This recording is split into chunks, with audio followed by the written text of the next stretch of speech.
Sunday നടക്കുന്ന മത്സരത്തിൽ? India എന്തായാലും കപ്പടിക്കുന്നതാണ് വിശേഷം. ബുംറ ഇല്ലെങ്കിലും ഷമ്മി നല്ല ഫോമിലായിട്ടാണ് നിൽക്കുന്നത്. അതുകൊണ്ട് തന്നെ നമുക്ക് നല്ല പ്രതീക്ഷയുണ്ട്. കോഹ്ലി കുറച്ച് ഫോം ഔട്ടാണ്. എന്തെങ്കിലും അടുത്ത പാകിസ്ഥാനെതിരെയുള്ള മത്സരങ്ങളെല്ലാം കോഹ്ലി കളിക്കാറുണ്ട്. പിന്നെ ബൂംറ ഇല്ലാത്തതിൻ്റെ ചെറിയൊരു കുറവുണ്ട് ടീമിൽ. പക്ഷേ ഷമ്മി പിന്നെ റാണ ഒക്കെ പുതിയ തിരിച്ചുവരവുള്ളതുകൊണ്ട് ഇന്ത്യക്ക് എന്തായാലും സാധ്യത കൂടുന്നുണ്ട്. പിന്നെ ഓൾറൗണ്ടേഴ്സ് ആയിട്ടുള്ള ഹാർദിക് പാണ്ഡ്യ, അക്ഷർ പട്ടേൽ, ജഡേജ എല്ലാവരും നല്ല ഫോമിലായതുകൊണ്ട് നല്ല വിശ്വാസമുണ്ട്.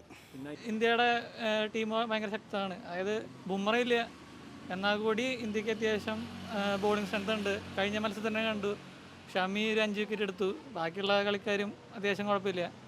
അങ്ങനെ നോക്കുകയാണെന്ന് വെച്ചാൽ ഇന്ത്യ ജയിക്കുന്നതന്നെയാണ് പ്രതീക്ഷ.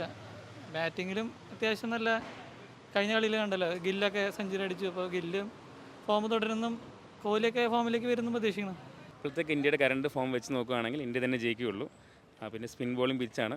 അപ്പോൾ സ്പിൻ ബോളേഴ്സ് എല്ലാം നല്ല ഫോമിലുമാണ്. അപ്പോൾ പിന്നെ ശുഭ്മാൻ ഗിൽ ഇപ്പം നല്ല ഫോമിലാണ്.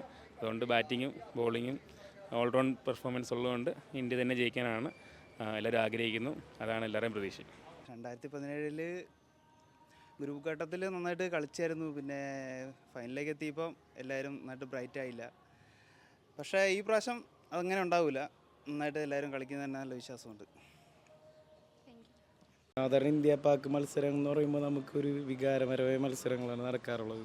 അപ്പോൾ നമ്മളെല്ലാവരും ആഗ്രഹിക്കുന്നവർ ഇന്ത്യ തന്നെ ജയിക്കണം. നല്ലൊരു മത്സരം നമുക്ക് കിട്ടിയാൽ മതി.